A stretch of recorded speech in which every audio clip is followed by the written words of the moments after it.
Mesdames et messieurs, bonsoir et merci car vous êtes de plus en plus nombreux à nous suivre. Avant de commencer, n'oubliez pas de cliquer sur le petit bouton rouge en bas de la vidéo si ce n'est pas encore fait et d'activer la cloche de notification pour ne rater aucune de nos prochaines vidéos. Sur les instructions des chefs d'État Assimi Goïta et Ibrahim Traoré, confie le PM du Faso, les deux gouvernements œuvrent pour baliser le terrain en vue de réaliser les rêves des populations. À savoir, comment le Mali et le Burkina Faso peuvent poser les jalons pour fédérer les deux pays. D'un côté comme de l'autre, on constate nettement la bonne disponibilité d'y aller. Mais l'union, ou la fédération, entre les deux États voisins est-elle vraiment réalisable? La réponse à cette interrogation est affirmative de notre point de vue.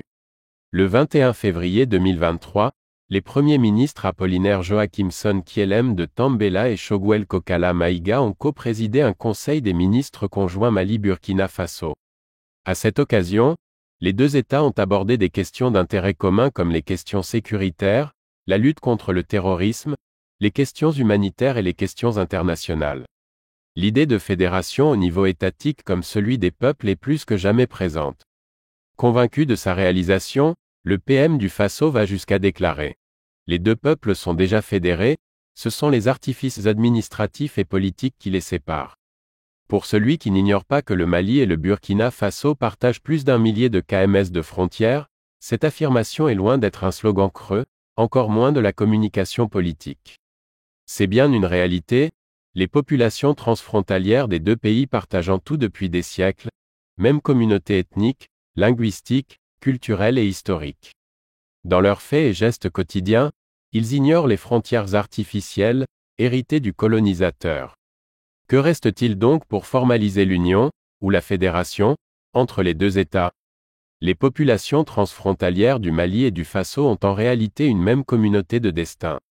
Une fédération des deux États n'est pas impossible. C'est juste une simple question de volonté voire d'engagement des autorités et des populations. Le processus pourrait être plus ou moins long. Pour des formalistes, les deux pays qui connaissent un régime transitoire devraient attendre le retour de l'ordre constitutionnel.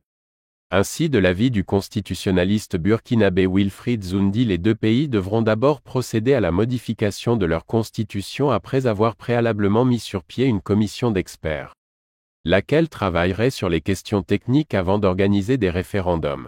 C'est ce long processus, s'il est concluant, qui mettra fin à la souveraineté des deux États et créera une capitale, une monnaie et un gouvernement unique aux deux États fédérés. Osons donc espérer ce moment très heureux arriver pour les populations transfrontalières du Mali et du Burkina Faso.